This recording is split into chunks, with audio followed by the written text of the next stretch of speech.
Fidelio, le chien du pape François, poursuit sa vigile quotidienne dans la basilique Saint-Pierre, même 3 jours après le départ de son maître bien-aimé. Avec des yeux qui reflètent une loyauté inébranlable, le chien au pelage doré a conquis les cœurs du monde entier. Sa dévotion transcende la compréhension humaine, devenant le symbole d'un amour que même la mort n'a pu interrompre. Une histoire de fidélité extraordinaire qui émeut les foules. Préparez-vous pour un voyage qui touchera votre cœur. Abonnez-vous, laissez un pouce bleu et dites-nous d'où vous regardez. Sur la petite et animée place Saint-Pierre, où des foules de pèlerins se rassemblent quotidiennement pour admirer la majesté de la basilique, existe une présence silencieuse qui fait désormais partie du paysage sacré. Un chien au pelage doré, aux yeux marrons profonds comme des puits de miel cristallisés, reste assis quotidiennement face à l'énorme édifice.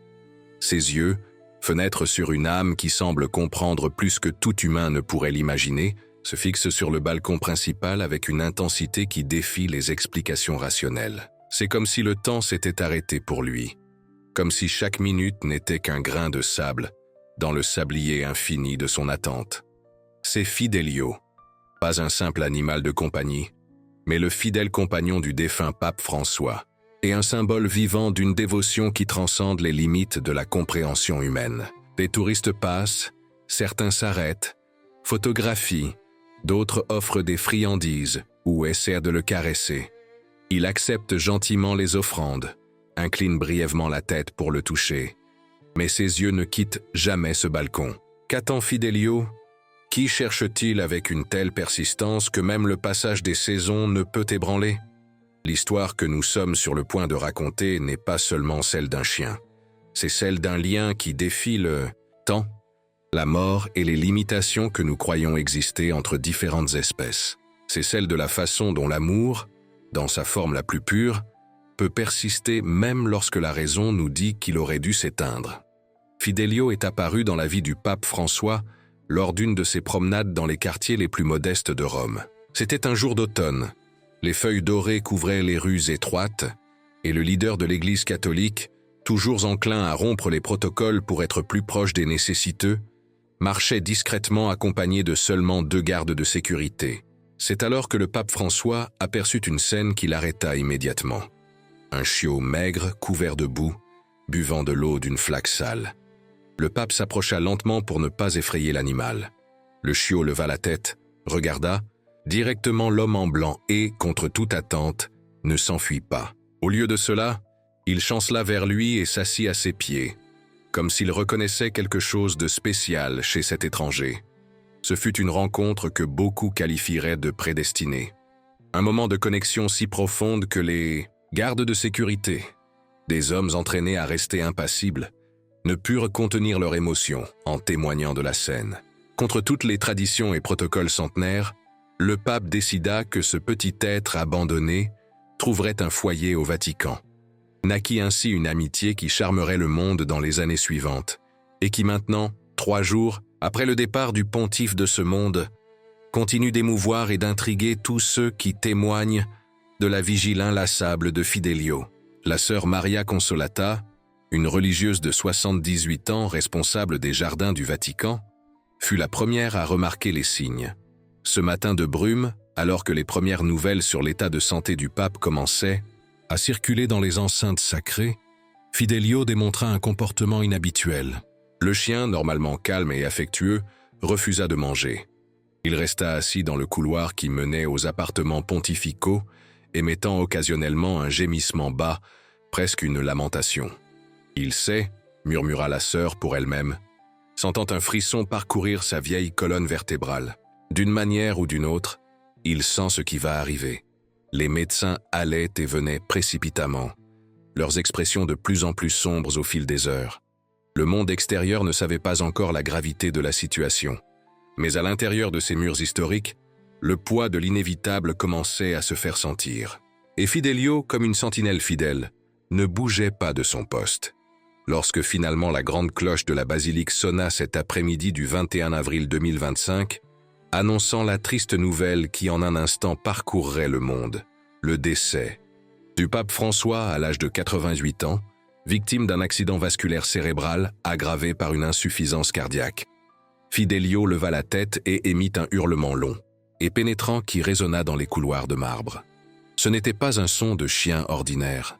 C'était une lamentation qui semblait porter tout le poids de la perte, une expression de douleur si humaine qu'elle fit les cardinaux présents s'entre-regarder dans un silence respectueux. Les obsèques furent suivies par des millions de personnes à travers le monde. La place Saint-Pierre, remplie de fidèles en larmes, se transforma en une mer de bougies allumées. Et là se tenait Fidelio, assis silencieusement à côté du cercueil pendant toute la cérémonie. Personne n'osa le retirer. Il y avait quelque chose dans la dignité de cet animal, dans la façon dont ses yeux ne quittaient jamais le visage serein de son ami, qui imposait le respect même aux plus traditionalistes. Lorsque le cercueil commença à être porté à l'intérieur de la basilique, il se passa quelque chose qui resterait gravé dans la mémoire collective. Fidelio suivit la procession aussi loin qu'on le lui permit, puis s'assit à l'entrée, comme s'il comprenait les limites qu'il devait respecter. Et il y resta toute la nuit, immobile comme une statue dorée, veillant à distance.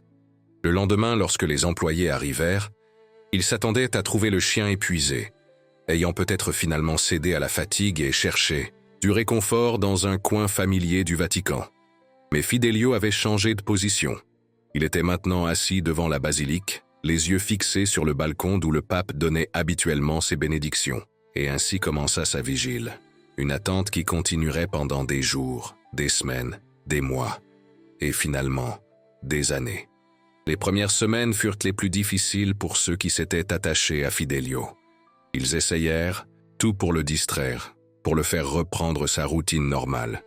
La sœur Maria Consolata, qui depuis le début avait développé une affection particulière pour l'animal, lui apportait ses friandises préférées, essayait de l'engager dans des jeux qui l'animaient auparavant, tout en vain.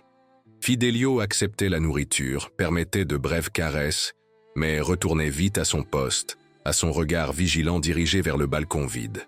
« C'est comme s'il attendait », commenta un jour le cardinal Buonfiglio, connu pour sa posture sévère et initialement opposé à la présence d'un chien dans les enceintes sacrées, attendant quelque chose que nous ne pouvons voir ou comprendre.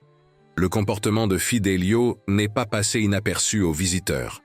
Bientôt, les touristes commencèrent à remarquer ce chien qui restait immobile pendant des heures, avec une expression que beaucoup décrivaient comme presque humaine dans sa tristesse. Les premières photos commencèrent à circuler sur les réseaux sociaux, accompagnées de légendes émues sur « le chien qui attend le pape ». La presse ne tarda pas à saisir l'histoire. D'abord de petites notes dans les journaux locaux, puis des reportages dans de plus grands médias. « La loyauté au-delà de la mort » fut le titre d'un important journal italien, accompagné de l'image de Fidelio regardant le balcon, avec la majestueuse basilique en arrière-plan. L'histoire toucha les cœurs du monde entier. Bientôt, des gens voyageaient spécifiquement pour voir de leurs propres yeux le chien fidèle. Avec l'augmentation soudaine du nombre de visiteurs, le Vatican fut confronté à un dilemme. Certains membres plus conservateurs de la curie suggérèrent que Fidelio soit retiré, arguant qu'un animal détournait l'attention du véritable but spirituel du lieu. D'autres défendèrent que la loyauté démontrée par le chien était, en soi, une leçon de dévotion qui faisait écho aux valeurs chrétiennes les plus profondes. La dispute interne aurait pu continuer indéfiniment, n'eût été un incident qui changea tout. Lors d'une célébration importante, avec la basilique bondée de fidèles, Fidelio, qui restait généralement calme pendant les cérémonies, commença à aboyer avec insistance, courant vers une zone spécifique de l'édifice. Les gardes de sécurité essayèrent de le contenir, mais le chien était incontrôlable. Un comportement totalement inhabituel pour lui. Intrigués, certains employés allèrent inspecter l'endroit et découvrirent de graves fissures structurelles qui étaient passées inaperçues lors des inspections régulières. Des ingénieurs confirmèrent par la suite que la structure aurait pu céder pendant la cérémonie, causant potentiellement un désastre de grande proportion. Le miracle de Fidelio, comme il fut rapidement surnommé, a retenti bien au-delà des murs du Vatican. Pour les milliers de fidèles présents ce jour-là, il n'y avait aucun doute. Le chien avait été un instrument divin. Des histoires similaires des traditions catholiques italiennes furent ressuscitées, des récits d'animaux qui, au fil des siècles, étaient inexplicablement intervenus pour éviter des tragédies dans des églises et des monastères. La perception de Fidelio changea radicalement après cet événement. Le cardinal Buonfiglio, auparavant son plus grand critique, devint un fervent défenseur du maintien du chien. « Peut-être sommes-nous enseignés par la plus improbable des créatures », déclara-t-il lors d'une réunion. « Qui sommes-nous pour remettre en question les instruments que Dieu choisit ?»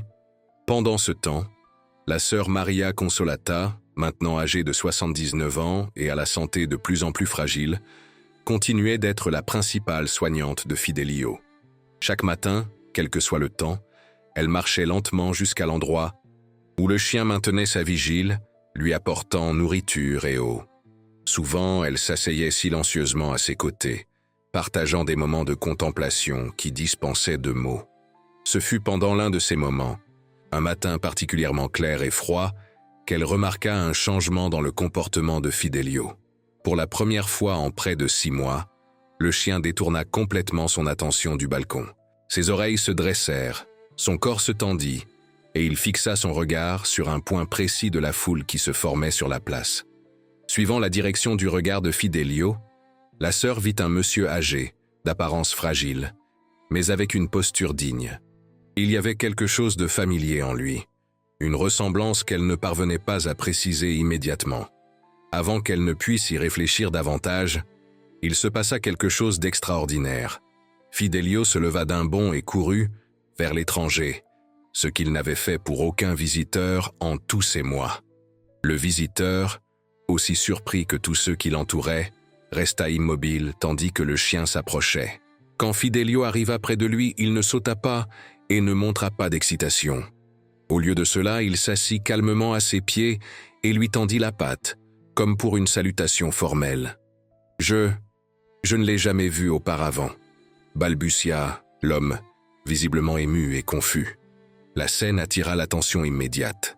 Des gardes de sécurité s'approchèrent, inquiets du changement soudain dans le comportement de l'animal. La sœur Maria Consolata, se déplaçant aussi vite que ses jambes vieillies le lui permettaient, s'approcha également. « Pardonnez-moi », dit-elle à l'étranger.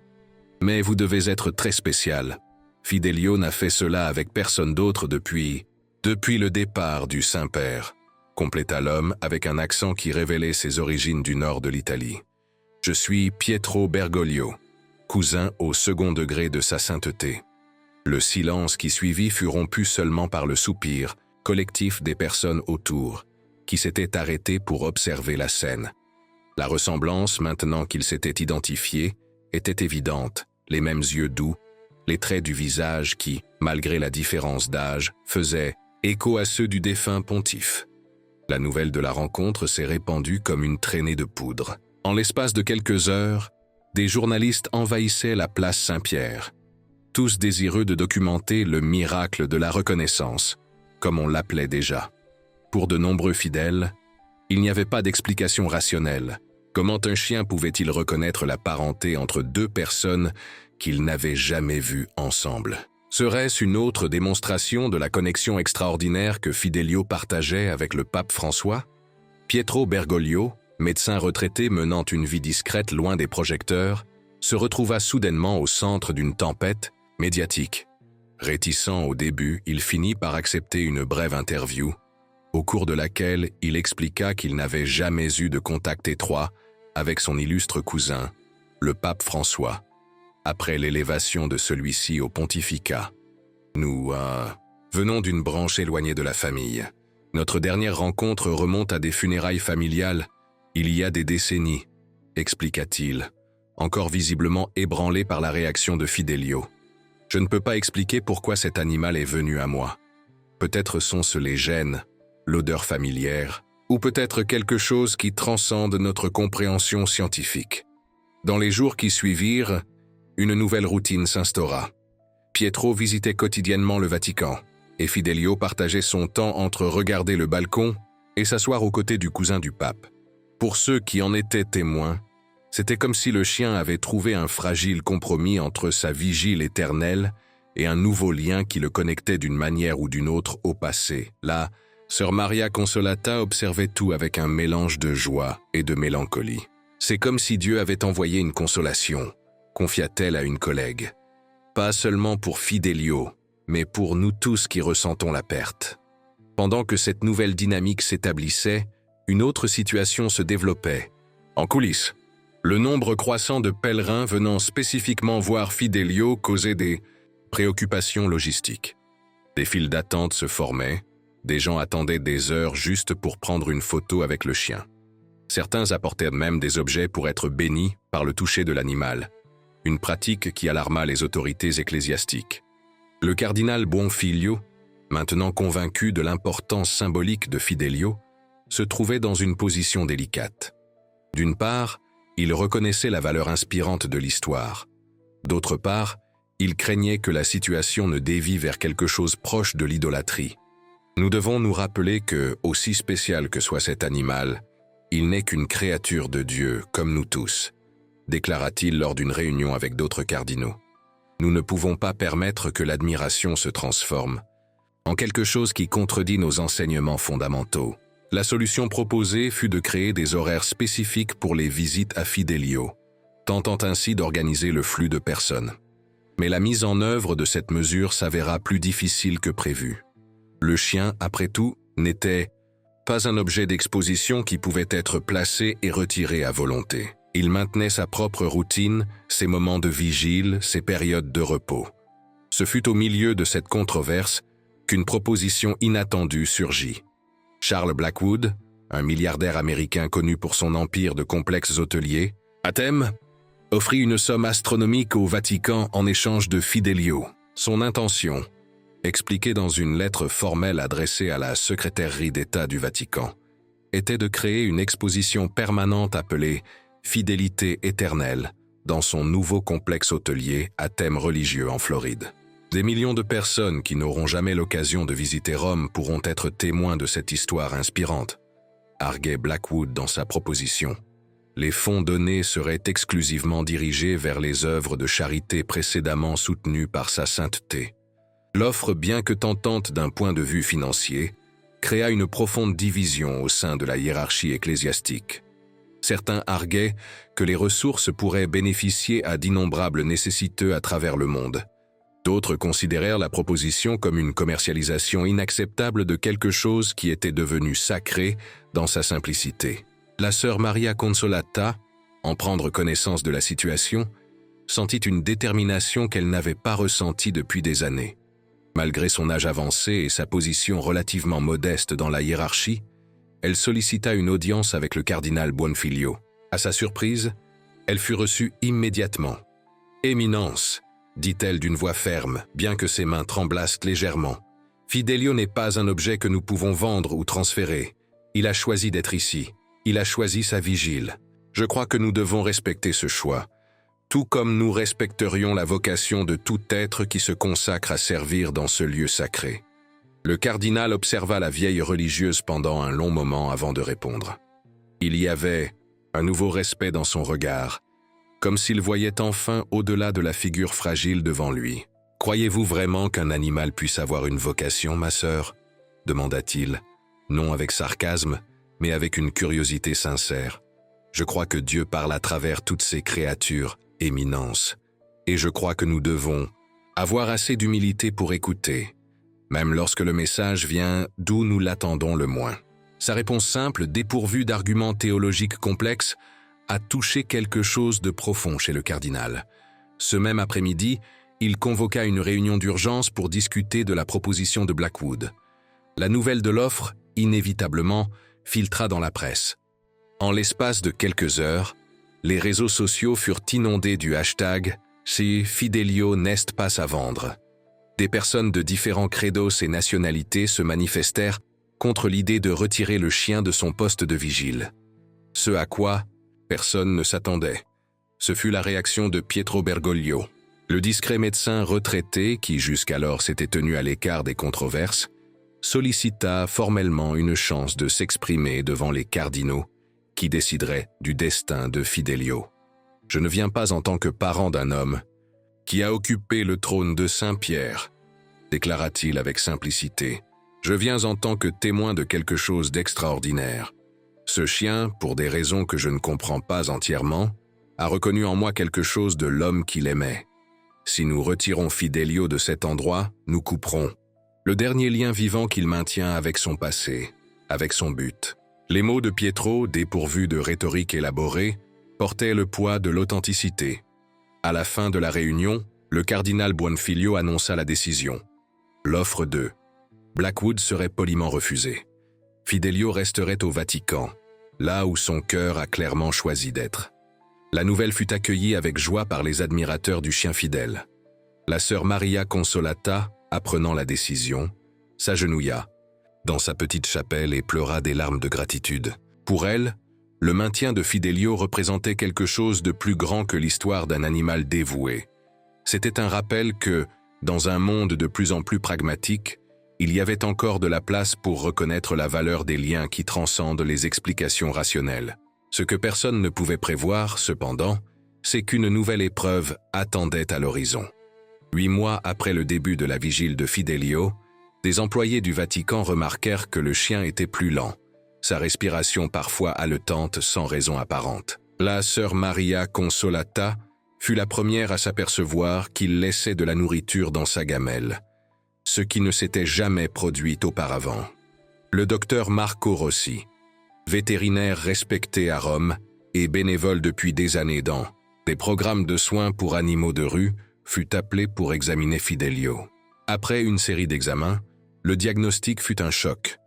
Le chien souffrait d'une grave condition cardiaque qui nécessitait un traitement spécialisé urgent. Sans intervention, je crains qu'il n'ait que quelques mois, expliqua le vétérinaire, clairement ébranlé. Nous devons commencer le traitement immédiatement et envisager la possibilité d'une intervention chirurgicale. La nouvelle de la maladie de Fidelio se répandit rapidement, provoquant une vague d'émotions qui surprit même ceux déjà habitués à la popularité du chien. Spontanément, des groupes de fidèles commencèrent à organiser des vigiles de prière dans diverses parties du monde. À Rome, des personnes de tous âges se rassemblaient sur la place Saint-Pierre, bougies allumées, récitant des prières pour la guérison de l'animal. Ce qui suivit fut encore plus extraordinaire. Une campagne de collecte de fonds pour couvrir le coût du traitement spécialisé de Fidelio atteignit son objectif en moins de 24 heures.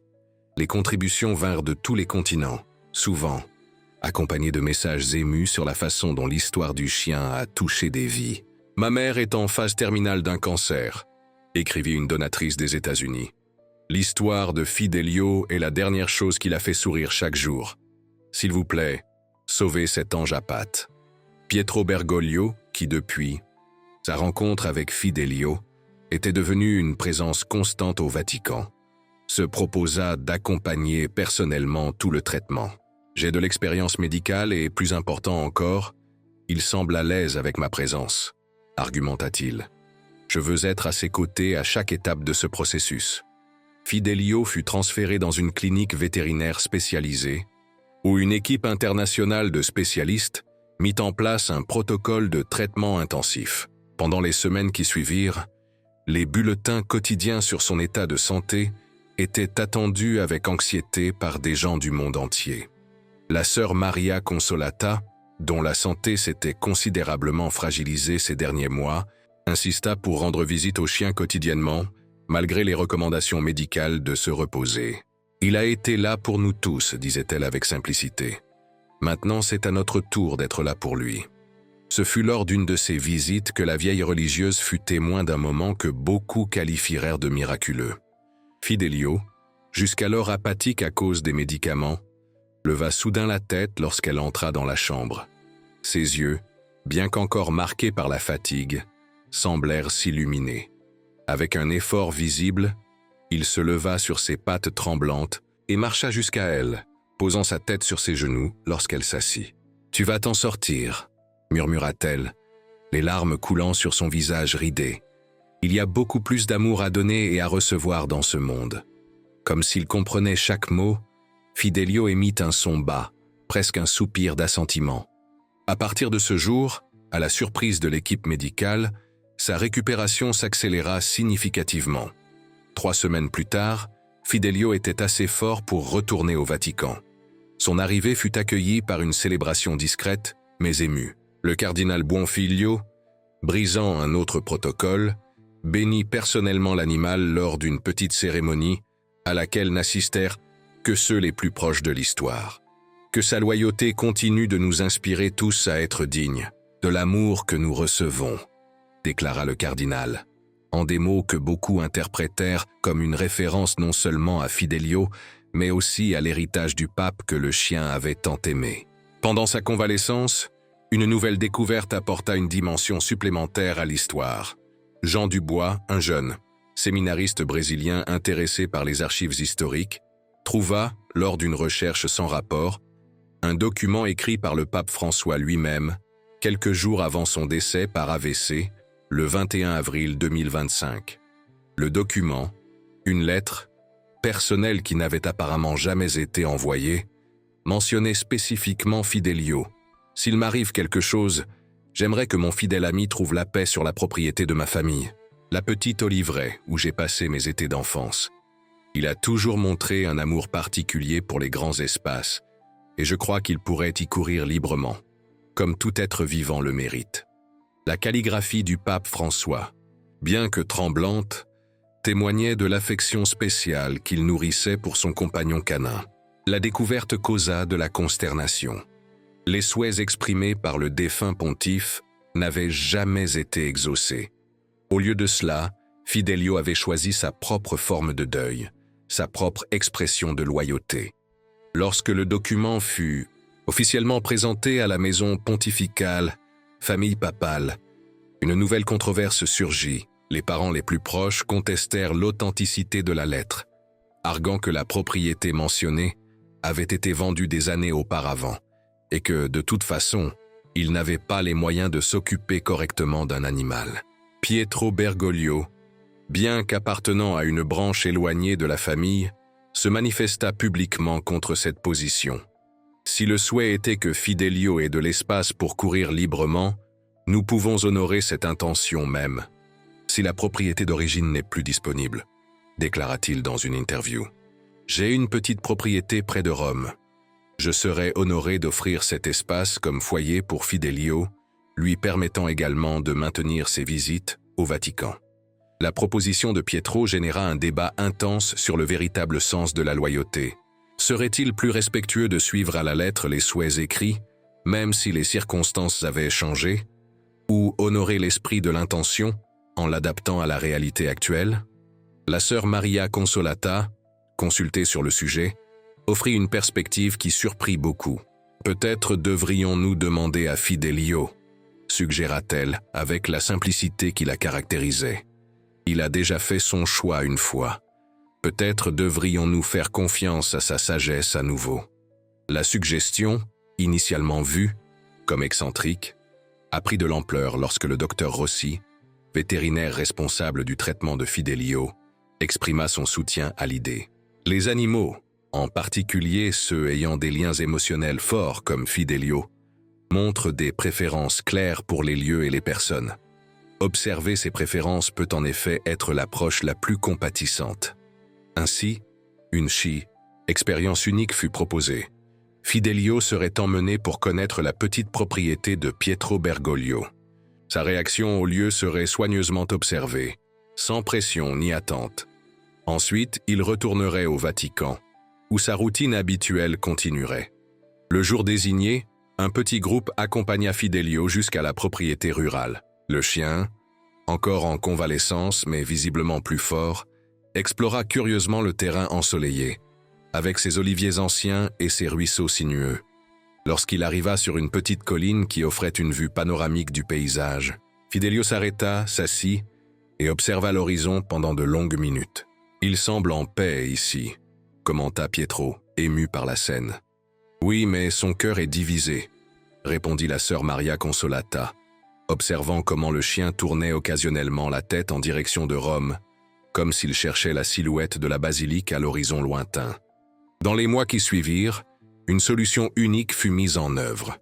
Fidelio commencerait à partager son temps entre le Vatican et la petite propriété de Pietro. Une petite camionnette adaptée, surnommé affectueusement Fidelio Mobile, par les journalistes, assurait le transport quotidien du chien entre les deux lieux. Cette solution, bien que logistiquement complexe, semblait répondre à la fois aux souhaits du défunt pape et au lien spécial que Fidelio avait établi avec son lieu de vigile. La routine inhabituelle devint rapidement partie du folklore romain. Les touristes cartographiaient les horaires de la camionnette pour essayer d'apercevoir le célèbre chien en route vers sa maison de campagne. Des enfants locaux créèrent même une chanson sur « Le chien qui vit dans deux mondes ». Ce fut, au milieu de cette nouvelle normalité, que se produisit l'événement que beaucoup décriraient par la suite comme le point culminant de l'histoire de Fidelio. Un an après le début de sa vigile, lors d'une cérémonie spéciale dirigée par le nouveau pape, qui jusqu'alors avait maintenu une distance respectueuse envers le chien, quelque chose d'extraordinaire se produisit. La cérémonie, retransmise dans des millions de foyers à travers le monde, célébrait la canonisation de 3 nouveaux saints. Fidelio était présent, comme cela était devenu courant lors d'événements importants, couché silencieusement près de l'autel, discrètement accompagné par la sœur Maria Consolata. Au moment le plus solennel de la célébration, lorsque le nouveau pontife prononçait les mots officiels de canonisation, Fidelio se leva subitement. Tous les présents ont retenu leur souffle, craignant une interruption inappropriée. Mais ce qui suivit laissa l'assemblée dans un silence révérencieux. Appelant et déterminé, Fidelio marcha jusqu'au nouveau pape. Il n'y avait pas d'agitation dans ses mouvements, juste une dignité sereine qui semblait résonner avec la solennité du moment. En arrivant au pied du pontife, le chien s'assit calmement et tendit la patte, comme dans un geste de salutation formelle. Le nouveau pape, visiblement ému, interrompit la cérémonie. Après un moment d'hésitation, il s'inclina et accepta la salutation de Fidelio. L'auditoire, surmontant le choc initial, explosa en applaudissements spontanés.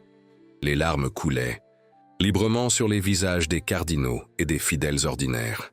Pour de nombreux présents, ce moment symbolisait plus qu'une simple interaction entre l'homme et l'animal. Il représentait un passage, une acceptation, peut-être même une bénédiction. Comme si Fidelio, dans sa sagesse inexplicable, reconnaissait enfin la continuité de l'institution que son maître bien-aimé avait dirigée. L'événement inspira le nouveau pape à mettre en œuvre une initiative qui surprit le monde catholique. La création d'un programme officiel de thérapie assisté par l'animal au sein du Vatican. Si Dieu nous a fait don de ces créatures, capables de tant d'amour et de loyauté, déclara-t-il dans son annonce formelle, il a certainement l'intention que nous utilisions ce don pour soulager la souffrance de ses enfants les plus vulnérables. La première phase du programme, baptisée Initiative Fidelio, se concentrait sur l'assistance aux enfants atteints de maladies terminales et aux personnes âgées en isolement social. Des chiens thérapeutes, spécialement entraînés, accompagnés, de bénévoles et de professionnels de la santé, commencèrent à visiter des hôpitaux et des maisons de retraite à travers l'Italie, apportant réconfort et moments de joie à ceux qui souffraient. Fidelio devint l'ambassadeur non officiel de l'initiative. Son comportement naturellement doux et intuitif faisait de lui un thérapeute naturel. Des enfants qui étaient restés silencieux pendant des mois après des traumatismes souriaient et parlaient en présence du chien doré. Des personnes âgées atteintes de démence avancée montraient des moments de lucidité surprenante lorsqu'elles caressaient son pelage doux. La science commença finalement à s'intéresser au phénomène Fidelio. Une équipe internationale de spécialistes du comportement animal demanda la permission d'étudier le chien, espérant mieux comprendre les mécanismes derrière son histoire extraordinaire. Après des mois d'observation attentive et d'analyse détaillée, les scientifiques parvinrent à une découverte fascinante. Le comportement de Fidelio semblait lié à un stimulus olfactif spécifique. L'encens utilisé exclusivement lors des cérémonies présidées par l'ancien pape contenait une combinaison particulière d'essences, incluant une résine rare produite par des moines d'un monastère isolé dans les Alpes italiens. Les chiens possèdent une capacité olfactive jusqu'à 100 000 fois plus puissante que celle des humains, expliqua la Sophia Chen, chef de l'équipe de recherche, lors d'une conférence de presse. Notre hypothèse est que Fidelio a créé une association neurologique entre cet arôme spécifique et son lien avec le défunt pontife. Sa vigile peut être interprétée comme une recherche continue de ce stimulus sensoriel qui représentait sécurité et affection. La découverte, loin de diminuer le symbolisme de l'histoire de Fidelio, ouvrit de nouvelles discussions fascinantes sur l'intersection entre science et foi. Théologiens et scientifiques se réunirent, lors d'une série de conférences interreligieuses, pour débattre de questions sur la conscience animale, la nature de l'attachement émotionnel et la façon dont différentes traditions spirituelles interprètent de tels phénomènes. Comprendre les mécanismes biologiques derrière le comportement de Fidelio ne rend pas sa loyauté moins significative, argumenta le rabbin David Goldstein lors d'une de ces rencontres. Après tout, nous, les humains, sommes aussi des créatures biologiques et nos sentiments les plus élevés, amour, compassion, loyauté, ont aussi des bases neurologiques. La question n'est pas de savoir s'il existe une explication scientifique, mais le sens que nous attribuons à cette expression de lien. Tandis que ces discussions académiques se déroulaient, la vie de Fidelio continuait, son cours extraordinaire. La sœur Maria Consolata, maintenant âgée de 81 ans et à la santé de plus en plus fragile, dut quitter ses fonctions au Vatican. Elle fut transférée dans un couvent voisin où elle pourrait recevoir les soins médicaux que sa condition exigeait. À la surprise générale de ceux qui connaissaient bien l'histoire, Fidelio commença à partager encore plus son temps. En plus des visites au Vatican et à la petite propriété de Pietro, il rendait désormais des visites régulières à la chambre de la vieille religieuse. Les employés du couvent rapportaient comment le chien restait des heures au pied du lit de la sœur, comme s'il montait la garde, ne partant que pour ses besoins fondamentaux.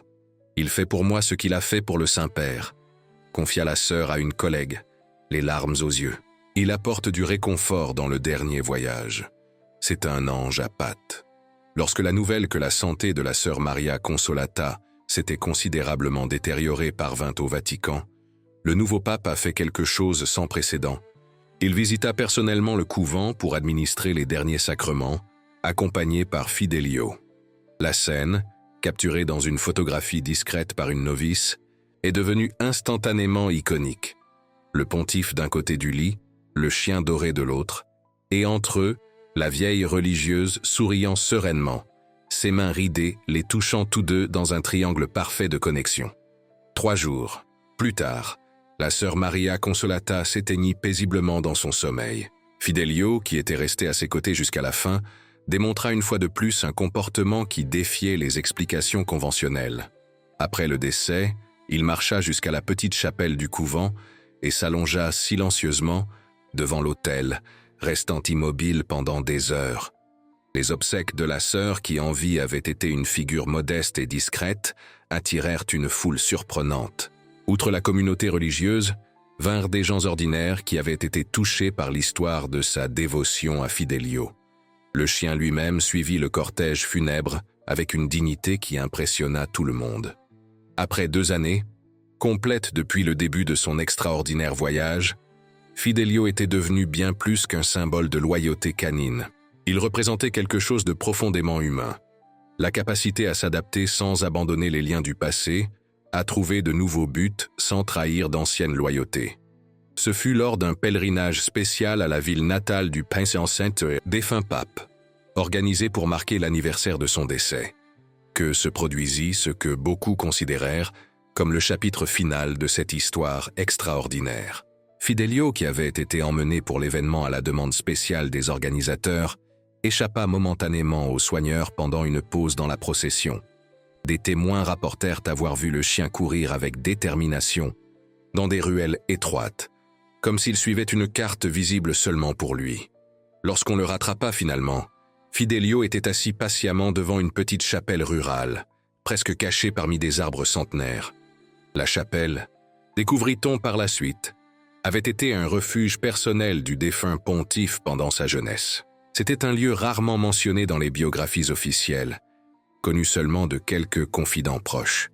À l'intérieur simple et poussiéreux du petit sanctuaire, guidé par le comportement insistant de Fidelio, les présents découvrirent une boîte en bois soigneusement cachée sous une planche lâche du plancher. À l'intérieur, ils trouvèrent quelques objets personnels du défunt pape, incluant un rosaire que, selon les récits de ses assistants les plus proches, il utilisait dans ses prières privées les plus intimes. Comment Fidelio avait trouvé cet endroit? Comment il avait su l'existence de la boîte cachée? Ces questions resteraient sans réponse définitive. Pour les sceptiques, cela aurait pu être juste le hasard. Peut-être l'odorat aiguisé détectant l'odeur familière sur des objets fréquemment manipulés par son ancien maître. Pour d'autres, c'était la preuve finale d'une connexion qui transcendait les explications conventionnelles. Le rosaire du pape François fut par la suite exposé au Vatican, à côté d'une statue de bronze de Fidelio, éternisant l'histoire extraordinaire qui avait captivé l'imagination du monde. La statue, créée par une sculptrice italienne renommée, représentait le chien dans sa posture caractéristique de vigile. Assis, attentif, regardant l'horizon avec une expression qui mêlait attente et sérénité. À la base de la sculpture, une plaque de bronze enregistrait les mots « Fidelio, fidèle ami du pape François », un exemple d'amour qui transcende le temps. Aujourd'hui, Fidelio continue de servir de thérapeute canin dans le programme qu'il a contribué à inspirer. Ses journées sont remplies de visites dans des hôpitaux et des maisons de retraite, où sa présence douce apporte du réconfort aux personnes en proie à la douleur et à la solitude. Il maintient toujours sa routine de visites au Vatican, bien que sa vigile se soit transformée en quelque chose de différent, non plus une attente douloureuse du retour du pape François, mais une présence qui honore la mémoire du pontife argentin sans s'accrocher au passé. Pietro Bergoglio, maintenant considéré comme le tuteur officiel de Fidelio, résume l'extraordinaire parcours en mots simples. Il nous a appris que le véritable amour demeure. Il ne stagne pas, il ne refuse pas de changer. Il se transforme, s'adapte, trouve de nouvelles voies pour s'exprimer. Mais en son essence, il ne dit jamais vraiment au revoir. Les visiteurs du Vatican rapportent souvent un moment spécial au crépuscule, lorsque la lumière du soleil couchant baigne la basilique de tons dorés. Il est possible de voir, disent-ils, la silhouette d'un chien assis calmement sur la place, regardant le balcon principal. Pendant quelques instants, il semble que le temps revient en arrière, que rien n'a changé.